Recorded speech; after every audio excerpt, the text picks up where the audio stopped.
ဇလိုင်းရဲ့စမှာတော့ဗလီဆီယာတယောက်ကကလေးတွေကိုညဘက်အပြင်မထွက်ဖို့နဲ့မစော့ဖို့မှာကြားနေပြီးညဆိုရင်အပြင်မှာမိစ္ဆာကောင်တွေရှိတာမလို့စော့မနေဘဲနဲ့ဗလီမှာဝတ်လာပြီးဖို့ဆုံးမနေပါတယ်နောက်တစ်ခါမှာတော့ဟိုကိုကအကြောင်းပေါ်လုံးပဲကိုသွားဖို့ပြင်ဆင်နေပြီးအမဝမ်းခွဲဖြစ်သူဝူလန်ကလည်းပညာသင်စုလျှောက်ဖို့အတွက်ကွန်ပျူတာတစ်လုံးနဲ့အလုပ်ရှုပ်နေတောင်မြင်ရမှာပါခဏကြာမှာတော့အင်ရှိကိုကားစီရောက်ရှိလာခဲ့ပြီးတော့ဟိုကိုအကြောင်းပေါ်လုံးပဲသွားဖို့အတွက်လာပြီးတော့ခေါ်နေတာဖြစ်ပါရီဟိုကိုကလည်းအိမ်ပြင်ကအန်ဒီဖြစ်သူကိုနှုတ်ဆက်ပြီးတော့ကားပေါ်တက်ကလိုက်သွားခဲ့ပါရီဟိုကိုရဲ့အန်ဒီကအိမ်ထဲဝင်လာတဲ့အချိန်မှာတော့ဟိုကိုရေဘူးမေးနေခဲ့တာကိုတွေ့သွားပြီးတော့ဝူလန်ကိုလိုက်ပို့ပေးဖို့အတွက်ပြောပါရီဝူလန်လည်းမလိုက်သွားခြင်းပေမဲ့မိုးဘိုးရမယ်ဆိုတာကြောင့်မလို့ဟိုကိုတို့ရှိရာဘောလုံးကွင်းကိုလိုက်သွားခဲ့ပါရီဝူလန်ဘောလုံးကွင်းအရောက်မှာတော့ဟိုကိုတို့ဘောလုံးပွဲကစတင်နေပြီဖြစ်ပြီးတော့ဟိုကိုကတော့အရန်ကုန်မှာထိုင်နေခဲ့ရပါရီဝူလန်လည်းရေဘူးကိုပေးလိုက်ပြီးတော့ဟိုကိုရဲ့ဘေးမှာဝင်ထိုင်လိုက်ပါရီဟိုကိုကဝူလန်ကိုဘေးချင်းပြန်มาလေးမေးလိုက်တော့ပတ်စံကုန်လို့နင်တို့တွေပဲအတူတူပြန်มาဖြစ်ကြောင်းပြောပြီးတော့ဖုန်းသုံးနေခဲ့ပါရီထိုင်နေတဲ့ဝူလန်ကိုတစ်ဖက်သက်ကြိုက်နေတဲ့ဒေဝူကမြင်လိုက်ချိန်မှာတော့ဘောလုံးအာယုံမဆိုင်ပဲဝူလန်ကိုငေးနေရကြောင်းလူချခံလိုက်ရပါရီဒေဝူလည်းပွဲကိုဆက်ပြီးတော့မကန်နိုင်တော့တာကြောင့်မလို့နီးပြကဒေဝူအစားဟိုကိုဝင်ကန်မှုအတွက်ပြောလာပါရီဟိုကိုလည်းပဲအရန်ကစားသမားအဖြစ်ကနေဝင်ကစားတဲ့အချိန်မှာတော့အားကစားသမားတို့ထုံးစံနိုင်ပဲငါပါလဲဆိုတော့တက်တည်ပြကျင်တာကြောင့်အသင်းပေါ်ရင်းနဲ့တွဲမကစားပေးနဲ့တကူတော်ထိုးပေါက်ပြီးတော့ဂိုးသွင်းမှုကြိုးစားရာကနေဘောလုံးပြတ်သွားခဲ့ပြီးတော့ပြိုင်မဲ့အသင်းကအနိုင်ဂိုးပါသွင်းယူသွားခဲ့ပါရီပွဲပြီးဆုံးတဲ့အချိန်မှာတော့2ဂိုးတကူဆိုတဲ့ရလနဲ့ရှုံးနေခဲ့တာကြောင့်အသင်းပေါ်တယောက်ကလာပြီးတော့ဟိုကိုတွန်းကမင်းကိုမက်ဆီထင်နေတာအရန်ကစားသမားတွေတယောက်မှအသုံးမကျဘူးလို့ပြောလိုက်ချိန်မှာတော့အရန်ကစားသမားနဲ့အဓိကကစားသမားတွေကြားမှာပြဿနာဖြစ်ကြပြီးတဲ့နောက်ဟိုကိုလည်းဝင်းမပြူတော့ပဲအင်ကိုပြန်လာခဲ့ကြပါရီအိမ်ပြန်လမ်းမှာတော့ဟိုကိုတို့စီးလာတဲ့ကားကလူတယောက်ကိုတိုက်မိပြီးတော့နေရာတွေမဲ့ပွဲကြီးပြီးတေဆုံးသွားခဲ့တာကြောင့်သူရိုက်နေလဲကြနေတဲ့အလောင်းကိုကြည့်ပြီးတော့လမ်းဘေးကငပြောရွက်တွေခူးကအလောင်းကိုအုပ်ထားခဲ့ပြီးတော့ရဲစခန်းကိုဖုန်းဆက်ခဲ့ပါရီရဲတွေရောက်လာခင်မှာအားလုံးတိတ်ဆိတ်နေချိန်မှာတော့ကားကောင်းထဲမှာတယောက်တည်းထိုင်နေတဲ့ဝူလန်ကိုမိစ္ဆာတကောင်ကကစားရအောင်လို့ဆိုပြီးတော့စိတ်ကိုညှို့ယူကဒေါ်တွေကိုခေါ်သွားခဲ့ပါရီခဏကြာမှာတော့ကားကောင်းကန်းတွေကညမဝမ်းခွဲဖြစ်သူဝူလန်မရှိတော့တာကိုဟိုကိုကတတိထားမိလိုက်ပါရီဒါကြောင့်ပဲဟိုကိုတို့လည်းဝူလန်ရှာဖို့အတွက်တောအုပ်ထဲဝင်လာခဲ့ကြပါပြီလုံနဲ့တောအုပ်ထဲရောက်မှာတော့လူစုခွဲရှာကြဖို့အတွက်ဆုံးဖြတ်လိုက်ကြပါရီ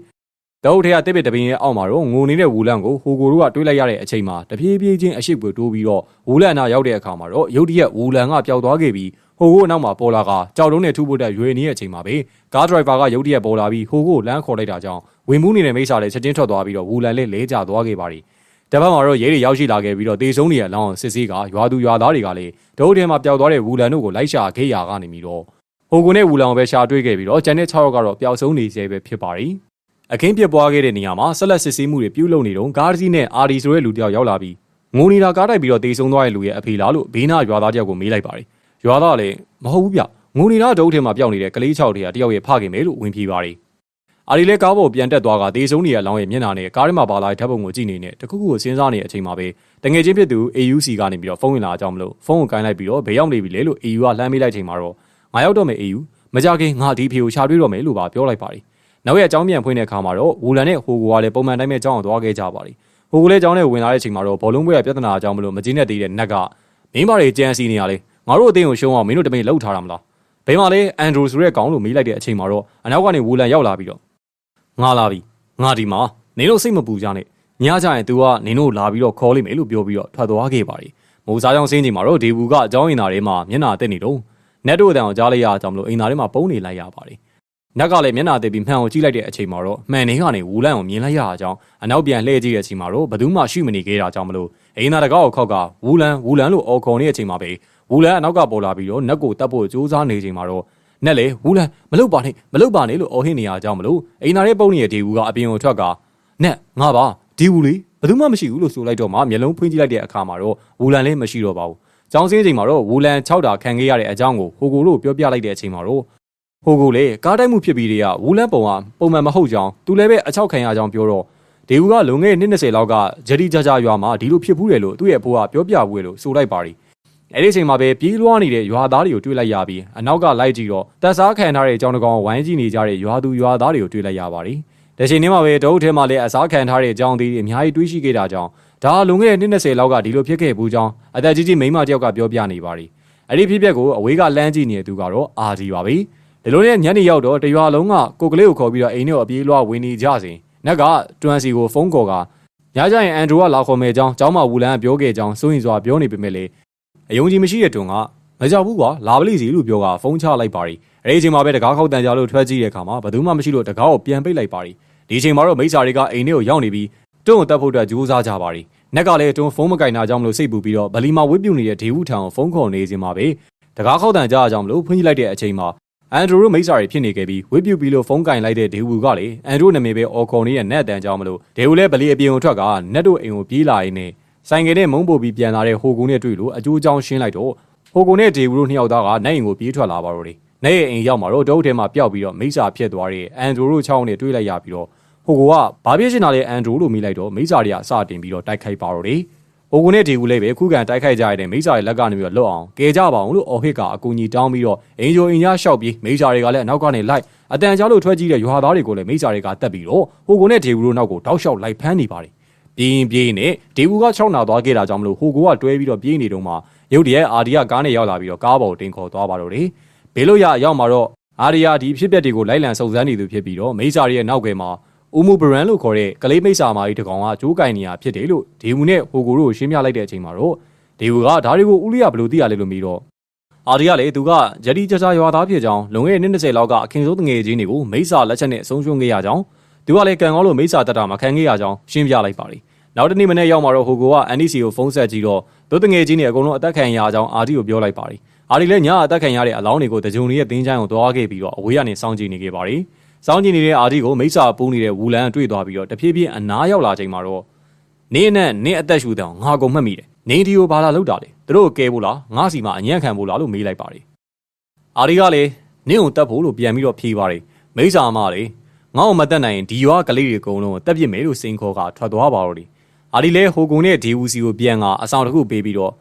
အိမ်မြန်တို့ဦးလေးပေးလိုက်တဲ့အဆောင်တွေကိုအိမ်ရဲ့အရှိအနောက်တကားတွေနဲ့ဝူလန့်အခန်းတကားမှာချိန်ဆွဲဖို့အတွက်မှားလိုက်ပြီးတော့ပြီးရင်ဦးလေးလိုက်လာမယ်လို့ဆိုကအိမ်ပြန်ခိုင်းခဲ့ပါတယ်ဟိုကုန်းနဲ့ဒီဝူလည်းပဲအိမ်ရောက်တော့အာဒီပြောတဲ့အတိုင်းပဲအဆောင်တွေကိုတကားမှာလိုက်ချိန်နေပြီးဝူလန့်နဲ့အခန်းတကားမှာချိန်ဖို့အတွက်ကြိုးစားနေတဲ့အချိန်မှာတော့ဝူလန့်ရောက်လာခဲ့ပြီးတော့တကားမှာချိန်ဆွဲထားတဲ့အဆောင်ကိုတွေ့လိုက်ရတဲ့အချိန်မှာတော့အတန်ကျင်းနဲ့ဟိုကိုတို့တိုက်ခိုက်ဖို့ကြိုးစားနေတော့မှအာဒီလည်းစီစဉ်ထားတဲ့အတိုင်းပဲအချိန်မီရောက်လာပြီးတော့ဝူလန့်ကိုထဲမှာဝင်ပူးနေတဲ့မိတ်ဆာကိုတက်နိုင်မှုကြိုးစားနေတဲ့အချိန်မှာပဲမိတ်ဆာဝင်ပူးနေမှမသိတဲ့ရွာသား3ယောက်ကဝူလန့်ကိုတက်ဖို့ကြိုးစားရဆိုပြီးတော့အာဒီကိုဝိုင်းဖမ်းကကြိုးတုပ်ပြီးတော့အခန်းထဲမှာစစ်ဆေးနေပါတယ်အာဒီကလေဟဲ့အောင်လေငါလူကောင်းကဂျရီကြကြရွာသားအဲ့ဒီဝူလန်လူမဟုတ်ဘူးကွာဦးမူဘရန်ဆိုတဲ့မိတ်ဆာဝင်ပူးပြီးတော့ကလေးတို့တက်ဖို့စူးစမ်းနေတဲ့မိတ်ဆာကွာစားသဖြင့်ရှင်းပြပေးမယ်လေအထူးပါနားမလဲပဲသူရဲကောင်းဖြစ်ချင်နေတဲ့ငတိ3ကောင်ကလည်းထိုးကြိတ်ပြီးတော့အာဒီကိုစစ်ဆေးနေပါ ड़ी ခဏကြာမှတော့တအုပ်ထဲပျောက်သွားတဲ့အန်ဒရိုတို့မိတ်ဆာ6ကောင်ရောက်လာပြီးတော့တိုက်ခိုက်ကြပါတော့တယ်အဲ့တော့မှအာဒီကငေါ့လွတ်ပေးငါလူကောင်းငါနဲ့မင်းတို့ပူးပေါင်းမှရလိမ့်မယ်မဟုတ်ရင်အကုန်လုံးအသက်ခံရတော့မယ်ဆိုတော့မှသေမာကြောက်တဲ့ငတိလေကြုံရမရကြိုးပြေးလိုက်ပါ ड़ी အာဒီကလည်းအိမ်မျိုးပြေးထွက်သွားပြီးတော့တခုခုလှုပ်ဖို့အတွက်စဉ်းစားနေတော့မှပဲဝူလန်ကဗလီကျောင်းဆရာကိုတိုက်ခိုက်ပြီးတော့ဝေးရွတ်တဲ့မိုက်နဲ့တရွာလုံးကကလေးတွေကြောင်းလို့ကစားကြရအောင်အပြင်မှာကစားကြရအောင်လို့အချိန်ချင်းရွတ်ဆိုကကလေးတွေရဲ့စိတ်ကိုညှို့ယူပြီးတော့တင်းချိုင်းရှိရာနေရာကိုအားလုံးခေါ်ဆောင်သွားပါတယ်ဝူလန်အတန်ကိုကြားလိုက်ရတဲ့ကလေးတိုင်းကလည်းမိစ္ဆာညှို့ယူတာခံရပြီးတော့အိမ်ကြီးကနေတင်းချိုင်းရှိတဲ့နေရာကိုထွက်လာခဲ့ကြပါတော့တယ်ကလေးတွေအားလုံးတင်းချိုင်းကိုအရောက်မှာတော့အာဒီလဲဝူလန်ပြောခဲ့တဲ့အကုန်တက်ပြစ်မယ်ဆိုတဲ့စကားကိုသတိရပြီးတော့တင်းချိုင်းရှိရာကိုပြေးလိုက်လာခဲ့ပါတယ်တင်းချိုင်းအရောက်မှာတော့အာဒီလဲမိစ္ဆာမာကြီးကိုဝူလန်နဲ့ကလေးတွေကိုမတက်ဖို့နဲ့သူရဲ့ဝိညာဉ်တွေကိုပြန်လွတ်ပေးဖို့ကိုသူ့ရဲ့ဝိညာဉ်နဲ့အလဲထက်လုပ်ပြီးတော့တောင်းဆိုလိုက်မိပါတယ်တကယ်တော့မိစ္ဆာမာကြီးကလွန်ခဲ့တဲ့နှစ်20လောက်ကလွတ်သွားခဲ့တဲ့အာဒီရဲ့ဝိညာဉ်ကိုလိုချင်နေရပါဒါကြောင့်ပဲအလဲထက်ကိုလက်ခံလိုက်ပါရီအဲဒီနောက်မှာတော့မိစ္ဆာမာကြီးကဝူလန်ကိုလှုပ်ပေးကအာဒီရဲ့ရှေ့ကိုရောက်လာခဲ့ပါရီအနားရောက်တဲ့အခါမှာတော့အာဒီရဲ့ဝိညာဉ်ကိုယူဖို့တက်မိစ္ဆာမာကြီးကသူ့ရဲ့လက်နဲ့အာဒီရဲ့လက်ကိုစုပ်ကင်ကအာဒီရဲ့ဝိညာဉ်ကိုထုတ်ယူကမိစ္ဆာမာကြီးရဲ့ဝိညာဉ်ကတော့အာဒီရဲ့ခန္ဓာကိုယ်ကိုတိုးဝင်သွားခဲ့ပါရီအဲဒီနောက်အာဒီလည်းမြေပြင်ပေါ်လဲကြကလူလိမ့်အော်ဟစ်နေပါတော့တယ်တစ်ချိန်တည်းမှာပဲမိစ္ဆာမာကြီးကဂရီပေးထားတဲ့အတိုင်းပဲဝူလန်ရဲ့ဝိညာဉ်ကိုပြန်လွှတ်ပေးလိုက်တဲ့အခါမှာတော့ဝူလန်ညှို့ယူထားတဲ့ရွာတွေကကလေးတွေရဲ့မိစ္ဆာဝိညာဉ်တွေကလည်းသူတို့ရဲ့ခန္ဓာကိုယ်တွေကထွက်သွားကြအောင်မလို့မြေပြင်မှာပြန်ပြီးတော့လဲကြကုန်ကြပါရီတစ်ဖက်မှာလည်းရွာသား3ယောက်ကိုတိုက်ခိုက်နေတဲ့အန်ဒရို6ယောက်ကလည်းဝူလန်ညှို့ယူထားတဲ့ဝိညာဉ်တွေဖြစ်တာကြောင့်မလို့တိုက်ခိုက်နေတဲ့ရုပ်ရည်ကြီးမိစ္ဆာဝိညာဉ်တွေထွက်သွားတာကြောင့်မလို့အသေးစိတ်ပြန်လဲရလာကလဲကြသွားကြပါတော့တယ်မိစ္ဆာဝိညာဉ်ဖြစ်သွားတဲ့အာဒီကလည်းမြေပြင်ပေါ်ကထကကြိုးတင်စီစဉ်ထားတဲ့အတိုင်းပဲလှုပ်ဆောင်ဖို့တဲ့ကြိုးစားပါတော့တယ်ဒါမဲ့မိစ္ဆာမာကြီးကလည်းအာဒီကိုအစွမ်းကုန်ထိန်းချုပ်ထားပါရီအာဒီကလည်းကြိုးစားပြီးတော့ဗဇက်ကရုပ်ဆိုလိုက်တဲ့အချိန်မှာတော့မိစ္ဆာမာကြီးလည်းနားနှစ်ဖက်ကိုပိတ်ပြီးတော့အော်ဟစ်ကမြေပြင်ပေါ်လဲကျသွားပါတော့တယ်အာဒီရုပ်ဆိုလိုက်တာကတော့အလာရှင်မြတ်မှာတပါကိုးကွယ်စရာမရှိကြောင်းတတ်သိခံပါရီအရှင်မြတ်သာအကြီးမြတ်ဆုံးဖြစ်တယ်အဆုံးသက်ရမယ်လို့ဆိုကရေထဲပြုတ်ကျအသေးဆုံးသွားပါတော့တယ်ဇလိုင်းရဲ့ဆုံးမှာတော့အနည်း20ကျော်ကြာအနီးနားရွာတွေကိုဒုက္ခပေးနေတဲ့မိစ္ဆာမာကြီးဦးဘူဘရန်လည်းလုံးဝပျောက်ကွယ်သွားခဲ့ပြီးအသက်နဲ့ရင်းပြီးတငယ်ချင်းတွေတို့ကလက်စားချိန်နိုင်ခဲ့တဲ့အာဒီကိုတငယ်ချင်းဖြစ်သူအေယူနဲ့ဝူလန်တို့ကလည်းအာဒီသေးဆုံးသွားခဲ့တဲ့ရေကန်နဘေးမှာဂုံယူဆူတောင်းပေးနေရလေးနဲ့အဆုံးသတ်လို့ထားပါရီတကယ်တော့ဟူကိုတို့ဘောလုံးပွဲကအပြန်လမ်းမှာကားနဲ့ဝင်တိုက်မိခဲ့တဲ့သူကလူမဟုတ်ဘဲနဲ့လွန်ခဲ့တဲ့နှစ်20ကမိစ္ဆာမာကြီးညှို့ယူခိုင်းစားနေတဲ့အာဒီရဲ့တငယ်ချင်းပဲဖြစ်ပါရီဇ ဇလန်လေးကတော့ဒါပါပဲခင်ဗျာအဆုံးထိနားဆင်ပေးလို့အားလုံးကိုကျေးဇူးတင်ပါတယ်